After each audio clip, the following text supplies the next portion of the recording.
Hi friends, എല്ലാവർക്കും M4 e-learningലേക്ക് സ്വാഗതം. ഈ വീഡിയോയിലൂടെ medieval world centres of power എന്ന സോഷ്യൽ സയൻസ് 1ലെ ആദ്യത്തെ ചാപ്റ്ററിന്റെ വിക്ടേഴ്സ് ബേസ്ഡ് ലെക്ചർ നോട്ട്സും അതേപോലെ തന്നെ ആക്ടിവിറ്റിയുമാണ് നിങ്ങളുമായി ഷെയർ ചെയ്യുന്നത്. വീഡിയോ നിങ്ങൾക്ക് യൂസ്ഫുൾ ആയിരിക്കുമെന്ന് വിചാരിക്കുന്നു. സബ്സ്ക്രൈബ് ചെയ്യാനും ഷെയർ ചെയ്യാനും മറക്കരുത്. സോ നമുക്ക് വീഡിയോ കണ്ടു നോക്കാം. സോ ആദ്യം തന്നെ ഈ ഒരു ചാപ്റ്ററിന്റെ ടെക്സ്റ്റ് ബുക്ക് അനുസരിച്ചുള്ള ഡീറ്റെയിൽഡ് ഡിസ്കഷൻ വീഡിയോ ഓൾറെഡി നമ്മുടെ ചാനലിൽ അപ്ലോഡ് ചെയ്തിട്ടുണ്ട്. സോ ആ വീഡിയോസിന്റെ ലിങ്ക് ഈ വീഡിയോയുടെ ഡിസ്ക്രിപ്ഷൻ ബോക്സിലും അതേപോലെ തന്നെ കമന്റ് ബോക്സിലും കൊടുത്തിരിക്കാം. എല്ലാവരും അതൊന്ന് കണ്ടു നോക്കണം. ഈ വീഡിയോയിലൂടെ വിക്ടേഴ്സ് ബേസ്ഡ് നോട്ട്സ് അല്ലെങ്കിൽ നിങ്ങളുടെ നോട്ട്ബുക്കിലേക്ക് എഴുതേണ്ട പോയിന്റ്സും അതേപോലെ തന്നെ ആക്ടിവിറ്റീസും മാത്രമാണ് ഷെയർ ചെയ്യുന്നത്. സോ ഇനി നമുക്ക് നോട്ട്സ് എഴുതി തുടങ്ങാം. ആദ്യം തന്നെ ഹിസ്റ്ററി അല്ലെങ്കിൽ ചരിത്രത്തെ നമുക്ക് എത്ര കാലഘട്ടങ്ങളായി തിരിക്കാം? സോ നിങ്ങൾ ഹെഡിങ് കൊടുക്കണം, പീരിയോഡൈസേഷൻ ഇൻ ഹിസ്റ്ററി. ചരിത്രത്തെ നമുക്ക് 3 കാലഘട്ടങ്ങളായി തിരിക്കാം. ഒന്നാമത്തേത് ഏൻഷ്യൻ പീരീഡ് അല്ലെങ്കിൽ പ്രാചീന കാലഘട്ടം, രണ്ടാമത്തേത് മിഡീവൽ പീരീഡ് അല്ലെങ്കിൽ മധ്യകാലഘട്ടം, മൂന്നാമത്തേത് മോഡേൺ പീരീഡ് അല്ലെങ്കിൽ ആധുനിക കാലഘട്ടം. ഓക്കെ, ഇനി ചരിത്രത്തെ ഇങ്ങനെ 3 കാലഘട്ടങ്ങളായി തിരിച്ചിരിക്കുന്നത് എന്തിന്റെ അടിസ്ഥാനത്തിലാണ്? Base for the division of world history is Roman empire അല്ലെങ്കിൽ റോമൻ സാമ്രാജ്യത്തെ ബേസ് ആക്കി വെച്ചുകൊണ്ടാണ് ഹിസ്റ്ററിയെ 3 കാലഘട്ടങ്ങളായി തിരിച്ചിരിക്കുന്നത്. ഏൻഷ്യൻ പീരീഡ് എന്ന് പറയുന്നത് origin of human beings to the downfall of western Roman empire in 476 CE. Ancient period എന്ന് പറയുന്നത് മനുഷ്യന്റെ ഉത്ഭവം മുതൽ വെസ്റ്റേൺ റോമൻ എംപയറിന്റെ തകർച്ച വരെയാണ്. വെസ്റ്റേൺ റോമൻ എംപയർ തകർന്നത് 476 CE-ലാണ്. ഓക്കെ, ഇനി മിഡീവൽ പീരീഡ് എന്ന് പറയുന്നത് അല്ലെങ്കിൽ മധ്യകാലഘട്ടം എന്ന് പറയുന്നത് 476 CE മുതൽ ഈസ്റ്റേൺ റോമൻ എംപയറിന്റെ തകർച്ച വരെയാണ്. അതായത് വെസ്റ്റേൺ റോമൻ എംപയറിന്റെ തകർച്ച മുതൽ ഈസ്റ്റേൺ റോമൻ എംപയറിന്റെ തകർച്ച വരെയാണ് മിഡീവൽ പീരീഡ്. ചുരുക്കത്തിൽ നമുക്കതിനെ 5th century to 15th century CE എന്ന് പറയാം. ഇനി ആധുനിക കാലഘട്ടം അല്ലെങ്കിൽ മോഡേൺ പീരീഡ് എന്ന് പറയുന്നത് 1453 CE മുതലുള്ള കാലഘട്ടമാണ്. Okay, so what was a base for the division of history into different periods? ചരിത്രത്തെ വിവിധ കാലഘട്ടങ്ങളായി തിരിക്കുന്നതിന്റെ അടിസ്ഥാനം എന്തായിരുന്നു?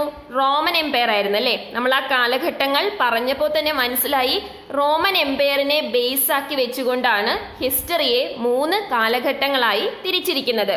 ഓക്കെ, ഇനി നമ്മൾ ആദ്യം തന്നെ പറഞ്ഞു ചരിത്രത്തെ 3 കാലഘട്ടങ്ങളായി തിരിച്ചിരിക്കുന്നത് റോമൻ സാമ്രാജ്യത്തിന്റെ അടിസ്ഥാനത്തിലാണ് അല്ലെ? സോ ഈ റോമൻ സാമ്രാജ്യമായിരുന്നു പ്രാചീന കാലത്തെ ഏറ്റവും വലിയ സാമ്രാജ്യം. It was a largest ancient empire. ഇനി ഇത്രയും വലിയ സാമ്രാജ്യമായതുകൊണ്ട് തന്നെ ഭരണം വളരെ ഡിഫിക്കൽട്ട് ആയിരുന്നു, അല്ലെങ്കിൽ ഇത്രയും വലിയ ഒരു രാജ്യത്തെ ഭരിക്കുന്നത് വളരെ ബുദ്ധിമുട്ടായിരുന്നു. അതുകൊണ്ട് 4th സെഞ്ചുറി CE-ൽ ഡയോക്ലീഷ്യൻ എന്ന് പറയുന്ന റോമൻ എംപറർ അഡ്മിനിസ്ട്രേറ്റീവ് കൺവീനിയൻസിന് വേണ്ടി റോമൻ സാമ്രാജ്യത്തെ 2ആയിട്ട് ഡിവൈഡ് ചെയ്തു. ഏതൊക്കെയാണ്? ഒന്ന് വെസ്റ്റേൺ റോമൻ എംപയറും മറ്റൊന്ന് ഈസ്റ്റേൺ റോമൻ എംപയറുമാണ്. വെസ്റ്റേൺ റോമൻ എംപയറിന്റെ ക്യാപിറ്റൽ റോമായിരുന്നു.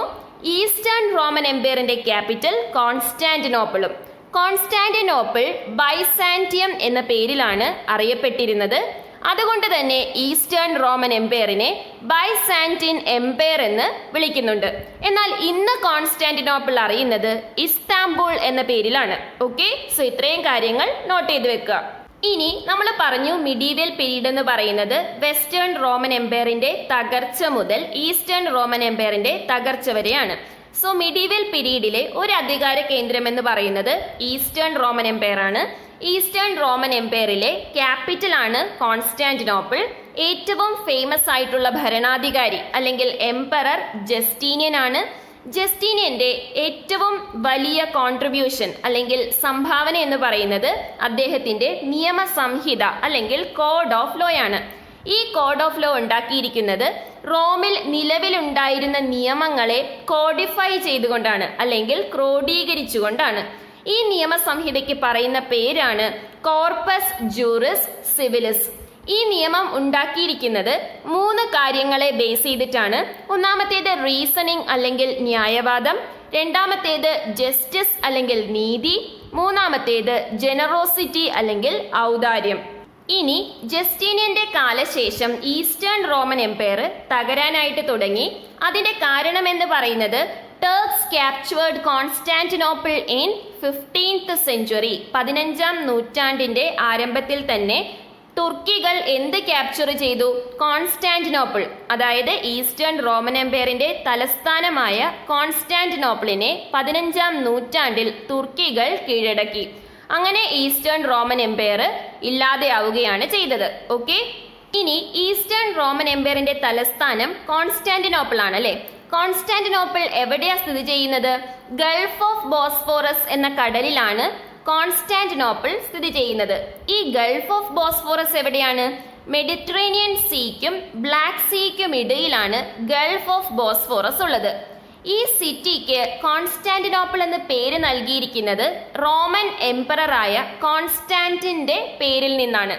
അതേപോലെ തന്നെ കോൺസ്റ്റാന്റിനോപ്പിൾ എന്ന് പറയുന്ന നഗരം ആർട്ടിനും ആർക്കിടെക്ചറിനും വളരെ ഫേമസ് ആയിരുന്നു. അതായത് കലയ്ക്കും അതേപോലെ തന്നെ വാസ്തുവിദ്യയ്ക്കും ഫേമസ് ആയിരുന്നു കോൺസ്റ്റാന്റിനോപ്പിൾ. ഇന്ന് കോൺസ്റ്റാന്റിനോപ്പിൾ അറിയപ്പെടുന്നത് ഇസ്താംബൂൾ എന്ന പേരിലാണ്. ഓക്കെ, ഇനി നമ്മൾ പറഞ്ഞു ഈസ്റ്റേൺ റോമൻ എംപയറിന്റെ ഏറ്റവും ഫേമസ് റൂളറാണ് ജസ്റ്റീനിയൻ.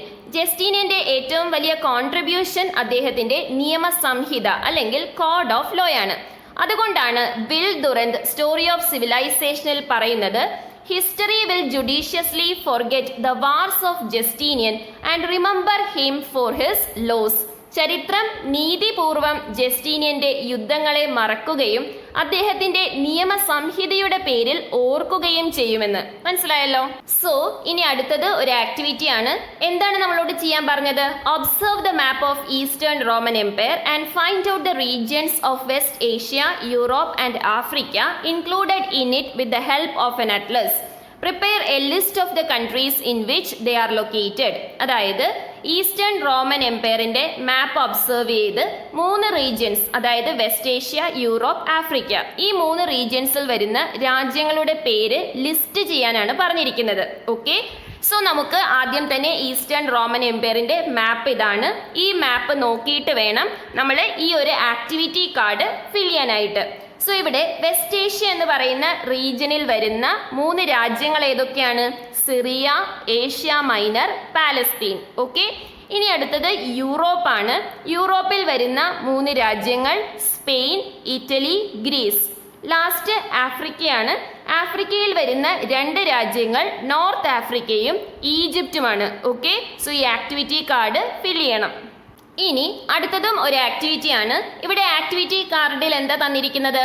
കോർപ്പസ് ജൂറിസ് സിവിലിസ് എന്ന് തന്നിട്ടുണ്ട് അല്ലെ. എന്നിട്ട് 6 കോളംസ് ഉണ്ട്. ഈ കോളം നമ്മൾ ടെക്സ്റ്റ് ബുക്ക് നോക്കി ഫിൽ ചെയ്യണം. സോ ഇതെങ്ങനെ ഫിൽ ചെയ്യാം? ഇതാണ് ആ ഒരു ബോക്സ്. കോർപ്പസ് ജൂറിസ് സിവിലിസ് എന്ന് പറയുന്നത് ജസ്റ്റീനിയന്റെ നിയമസംഹിതയുടെ പേരാണ്. ഈ നിയമസംഹിതയെ 3 ആയിട്ട് ഡിവൈഡ് ചെയ്യാം. The code, the digest, institutes. The code എന്ന് പറഞ്ഞാൽ എന്താണ്? നമ്മൾ പറഞ്ഞു റോമിൽ നിലവിലുണ്ടായിരുന്ന നിയമങ്ങളെ ക്രോഡീകരിച്ചാണ് ഈ പുതിയ നിയമസംഹിത ഉണ്ടാക്കിയത് അല്ലെ. സോ ദ കോഡ് എന്ന് പറയുന്നത് it is the book containing the laws prevailed in the Roman empire. Roman സാമ്രാജ്യത്ത് നിലവിലുണ്ടായിരുന്ന നിയമങ്ങളെ കുറിച്ച് പറയുന്ന പുസ്തകമാണ് ദ കോഡ് എന്ന് പറയുന്നത്. ഇനി അടുത്തത് ഡൈജസ്റ്റ് ആണ്. The book which records the opinion of the jurist regarding the laws. ഈ നിയമങ്ങളെ കുറിച്ച് നിയമജ്ഞർ പറയുന്ന അഭിപ്രായങ്ങൾ രേഖപ്പെടുത്തിയിരിക്കുന്ന പുസ്തകമാണ് ദ ഡൈജസ്റ്റ് എന്ന് പറയുന്നത്.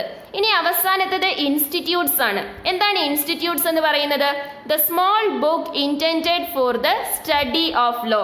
നിയമത്തെക്കുറിച്ച് പഠിക്കാൻ വേണ്ടി ഇറക്കിയിരിക്കുന്ന ചെറിയ പുസ്തകമാണ് ഇൻസ്റ്റിറ്റ്യൂട്ട്സ് എന്ന് പറയുന്നത്. ക്ലിയർ ആണല്ലോ? സോ ഇപ്പൊ നമ്മൾ ഈസ്റ്റേൺ റോമൻ എംപയറിനെ കുറിച്ച് പഠിച്ചു. ഇനി അടുത്തത് വെസ്റ്റേൺ റോമൻ എംപയർ ആണ്. വെസ്റ്റേൺ റോമൻ എംപയറിന്റെ ക്യാപിറ്റൽ റോം ആയിരുന്നു.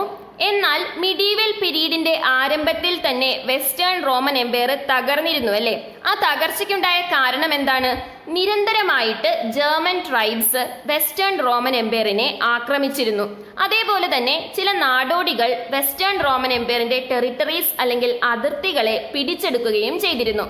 അങ്ങനെ വെസ്റ്റേൺ റോമൻ എംപയറിനെ നിരന്തരമായി ആക്രമിച്ചിരുന്ന ഒരു പ്രധാനപ്പെട്ട ട്രൈബാണ് ഫ്രാങ്ക്സ് എന്ന് പറയുന്നത്. ഈ ഫ്രാങ്കുകൾ അവിടെ സ്ഥാപിച്ച പുതിയ ഒരു സാമ്രാജ്യം അല്ലെങ്കിൽ പുതിയ ഒരു എംപയർ ആണ് ഫ്രാങ്കിഷ് എംപയർ. സോ മിഡീവിയൽ പീരീഡിന്റെ ആരംഭത്തിൽ തന്നെ വെസ്റ്റേൺ റോമൻ എംപയർ തകർന്നു. അവിടെ ഫ്രാങ്കുകൾ പുതിയൊരു എംപയർ സ്ഥാപിച്ചു. അതാണ് ഫ്രാങ്കിഷ് എംപയർ. ഈ ഫ്രാങ്കിഷ് എംപയറിലെ ഫേമസ് റൂളർ അല്ലെങ്കിൽ എംപറർ ആണ് ഷാലമീൻ എന്ന് പറയുന്നത്. ഈ ഷാലമീൻ ചക്രവർത്തി കരോലിഞ്ചിയൻ രാജവംശത്തിൽപ്പെട്ട ആളാണ്. ഇനി ഷാലമീൻ ആണ് പോപ്പ് ലിയോ മൂന്നാമനെ ലംബാർഡുകളുടെ ആക്രമണത്തിൽ നിന്നും രക്ഷിച്ചത്. പോപ്പ് ലിയോ മൂന്നാമനെ ലംബാർഡുകൾ എന്ന് പറയുന്ന ട്രൈബൽ ഗ്രൂപ്പ്സിന്റെ അറ്റാക്കിൽ നിന്നും സേവ് ചെയ്തത് അല്ലെങ്കിൽ രക്ഷിച്ചത് ഷാലമീൻ ആണ്. അതിന്റെ പേരിൽ ഒരു ടോക്കൺ ഓഫ് ഗ്രാറ്റിറ്റ്യൂഡ് അല്ലെങ്കിൽ നന്ദി സൂചകമായിട്ട് പോപ്പ് എന്താണ് ചെയ്തത്? ഷാലമീനെ ഹോളി റോമൻ എംപറർ ആയിട്ട് അവരോധിച്ചു. അല്ലെങ്കിൽ പരിശുദ്ധ റോമൻ എംപറർ ആയിട്ട് പോപ്പ് ലിയോയാണ് ആരെ അവരോധിച്ചത്? ഷാലമീനെ അവരോധിച്ചത്. അതിനുശേഷം ഈ വെസ്റ്റേൺ റോമൻ എംപയർ അല്ലെങ്കിൽ ഫ്രാങ്കിഷ് എംപയർ എന്തായിട്ട് അറിയപ്പെടാൻ തുടങ്ങി? ഹോളി റോമൻ എംപയർ അല്ലെങ്കിൽ പരിശുദ്ധ റോമ സാമ്രാജ്യം എന്ന പേരിൽ അറിയപ്പെടാനായിട്ട് തുടങ്ങി. ഓക്കെ, സോ ഇനി നമുക്ക് ഷാലമീൻ ചക്രവർത്തിയുടെ അഡ്മിനിസ്ട്രേറ്റീവ് റീഫോംസ് അല്ലെങ്കിൽ ഭരണ പരിഷ്കാരങ്ങളെ കുറിച്ച് പഠിക്കാം. ആദ്യം തന്നെ he expanded his empire through political alliances and matrimonial relations. Charlemagne തന്റെ രാജ്യത്തെ വിപുലമാക്കിയത് രണ്ട് രീതിയിലാണ്. ഒന്ന് രാഷ്ട്രീയ ബന്ധങ്ങളിലൂടെ, മറ്റൊന്ന് വൈവാഹിക ബന്ധങ്ങളിലൂടെ. He introduced centralised administration in his empire. ഒരു കേന്ദ്രീകൃത ഭരണം കൊണ്ടുവന്നു ഷാലമീൻ. ലോക്കൽ അഡ്മിനിസ്ട്രേഷനും കൊണ്ടുവന്നു. ഈ ലോക്കൽ അഡ്മിനിസ്ട്രേഷന്റെ ചുമതല നൽകിയിരുന്നത് കൗണ്ടുകൾ എന്ന് പറയുന്ന ഒരു കൂട്ടം ഓഫീസേഴ്സിനാണ്. ഈ കൗണ്ടുകൾ തങ്ങളുടെ ആക്ടിവിറ്റീസ് അല്ലെങ്കിൽ പ്രവർത്തനങ്ങൾ കൃത്യമായി ചെയ്യുന്നുണ്ടോ എന്ന് ഉറപ്പുവരുത്തുന്നതിന് വേണ്ടി ഒരു ചാര സംഘടനയെ കൂടി ആര് നിയമിച്ചു? ഷാലമീൻ നിയമിച്ചു. ആ സംഘടനയുടെ പേരാണ് മിസ്സി ഡൊമിനിസി. ഇനി പാവപ്പെട്ടവരെ സഹായിക്കുന്നതിന് വേണ്ടി റിലീഫ് ഫണ്ട്സ് അല്ലെങ്കിൽ ക്ഷേമനിധികൾ കൊണ്ടുവന്നു. പിന്നെ എന്താണ്? A network of educational institutions was established under the leadership of Charlemagne. ഷാലമീന്റെ നേതൃത്വത്തിൽ എഡ്യൂക്കേഷണൽ ഇൻസ്റ്റിറ്റ്യൂഷൻസ് അല്ലെങ്കിൽ വിദ്യാഭ്യാസ സ്ഥാപനങ്ങളുടെ ഒരു നെറ്റ്വർക്ക് അല്ലെങ്കിൽ ഒരു ശൃംഖല തന്നെ കൊണ്ടുവന്നിരുന്നു. ഇതിന്റെ എല്ലാം ഭാഗമായി എന്താണ് സംഭവിച്ചത്? The resultant intellectual awakening was known as Carolingian renaissance. ഇതിന്റെ ഭാഗമായിട്ട് അവിടെ ഉണ്ടായ നവോത്ഥാനത്തിന്റെ പേരാണ് കരോലിഞ്ചിയൻ നവോത്ഥാനം. എന്തുകൊണ്ടാണ് കരോലിഞ്ചിയൻ നവോത്ഥാനം എന്ന് പറയുന്നത്? നമ്മൾ നേരത്തെ പറഞ്ഞു ഷാലമീന്റെ ഡിനാസ്റ്റി അല്ലെങ്കിൽ ഷാലമീന്റെ രാജവംശം ഏതാണ്? കരോലിഞ്ചിയൻ ഡിനാസ്റ്റി ആണല്ലേ. അതുകൊണ്ടാണ് ആ ഒരു നവോത്ഥാനത്തെ കരോലിഞ്ചിയൻ റിനൈസൻസ് എന്ന് പറയുന്നത്. ഓക്കെ, ഇനി അടുത്തതും ഒരു ആക്ടിവിറ്റി കാർഡാണ്. ഷാലമീന്റെ ഭരണ പരിഷ്കാരങ്ങളെ കുറിച്ച് നമ്മളിപ്പോൾ പഠിച്ചു അല്ലേ. സോ അത് ബേസ് ചെയ്തിട്ടാണ് ഈ ഒരു ആക്ടിവിറ്റി കാർഡ് പൂരിപ്പിക്കേണ്ടത്. ഇവിടെ സെക്ഷൻസ് എന്ന് തന്നിട്ടുണ്ട്, അതേപോലെ ഭരണ പരിഷ്കാരങ്ങളും തന്നിട്ടുണ്ട്. ഓക്കെ, സോ നമുക്ക് ഓരോന്നും നോക്കാം. ആദ്യം തന്നെ സെൻട്രൽ അഡ്മിനിസ്ട്രേഷൻ അല്ലെങ്കിൽ കേന്ദ്ര ഭരണം. അവിടെ എന്ത് റീഫോംസ് ആണ് കൊണ്ടുവന്നത്? സെൻട്രൽ അഡ്മിനിസ്ട്രേഷൻ ഇൻട്രൊഡ്യൂസ് ചെയ്തല്ലേ. സോ അവിടെ ഇൻട്രൊഡ്യൂസ്ഡ് സെൻട്രൽ അഡ്മിനിസ്ട്രേഷൻ എന്ന് എഴുതിയാൽ മതി. ഇനി അടുത്തത് പ്രാദേശിക ഭരണം അല്ലെങ്കിൽ ലോക്കൽ അഡ്മിനിസ്ട്രേഷൻ. ലോക്കൽ അഡ്മിനിസ്ട്രേഷനിൽ കൊണ്ടുവന്ന റീഫോംസ് എന്തൊക്കെയാണ്? കൗണ്ടുകൾ എന്ന് പറയുന്ന ഓഫീസേഴ്സിനാണ് ആ ഒരു അധികാരം കൊടുത്തിരുന്നത് അല്ലെ. അവരുടെ പ്രവർത്തനം ശരിയാണോ എന്ന് ചെക്ക് ചെയ്യാൻ ചാര സംഘടനയെ നിയമിച്ചിരുന്നു. അതിന് പറയുന്ന പേരാണ് എന്ത്? മിസ്സി ഡൊമിനിസി. സോ ഈ ലോക്കൽ അഡ്മിനിസ്ട്രേഷനിൽ കൊണ്ടുവന്ന റീഫോംസ് ആണ് കൗണ്ടുകളും മിസ്സി ഡൊമിനിസിയും. ഓക്കെ, ഇനി അടുത്തത് പൊതുജനക്ഷേമമാണ് അല്ലെങ്കിൽ പബ്ലിക് വെൽഫെയർ. അതിനുവേണ്ടി എന്താ കൊണ്ടുവന്നത്? റിലീഫ് ഫണ്ട്സ് കൊണ്ടുവന്നല്ലേ. സോ അവിടെ റിലീഫ് ഫണ്ട്സ് എന്ന് എഴുതിയാൽ മതി. ലാസ്റ്റ് വിദ്യാഭ്യാസമാണ്. വിദ്യാഭ്യാസ രംഗത്ത് എന്ത് മാറ്റമാണ് സംഭവിച്ചത്? He introduced network of educational institutions. ഒരു വിദ്യാഭ്യാസ സ്ഥാപനങ്ങളുടെ ശൃംഖല തന്നെ ആര് കൊണ്ടുവന്നു? ഷാലമീൻ കൊണ്ടുവന്നു. ഓക്കെ, സോ ഈ ആക്ടിവിറ്റി കാർഡും ഫില്ല് ചെയ്യണം. സോ ഇത്രയും കാര്യങ്ങളാണ് ഈ ഒരു വീഡിയോയിൽ ഉൾപ്പെടുത്തിയിട്ടുള്ളത്. സോ നിങ്ങൾ നോട്ട്സ് പോയിന്റ്സ് ആയിട്ട് തന്നെ എഴുതിയെടുക്കാൻ ശ്രദ്ധിക്കണം. അതേപോലെ തന്നെ 3 ആക്ടിവിറ്റി കാർഡും കംപ്ലീറ്റ് ചെയ്യണം. പിന്നെ ഈ ഒരു ചാപ്റ്ററിന്റെ ഡീറ്റെയിൽഡ് വീഡിയോ ഓൾറെഡി നമ്മുടെ ചാനലിൽ അപ്ലോഡ് ചെയ്തിട്ടുണ്ട്. ആ വീഡിയോസ് തീർച്ചയായും നിങ്ങളൊന്ന് കണ്ടിരിക്കണം. അപ്പോഴേക്കും നിങ്ങൾക്ക് ഈ ചാപ്റ്റർ ക്ലിയർ ആയിട്ട് തന്നെ മനസ്സിലാകും. ഓക്കെ, സോ ഈ വീഡിയോ നിങ്ങൾക്ക് യൂസ്ഫുൾ ആയിട്ടുണ്ടാകുമെന്ന് വിചാരിക്കുന്നു. സബ്സ്ക്രൈബ് ചെയ്യാനും ഷെയർ ചെയ്യാനും മറക്കരുത്. സോ മറ്റൊരു വീഡിയോയിൽ കാണുന്നത് വരെ താങ്ക് യു ഫ്രണ്ട്സ്.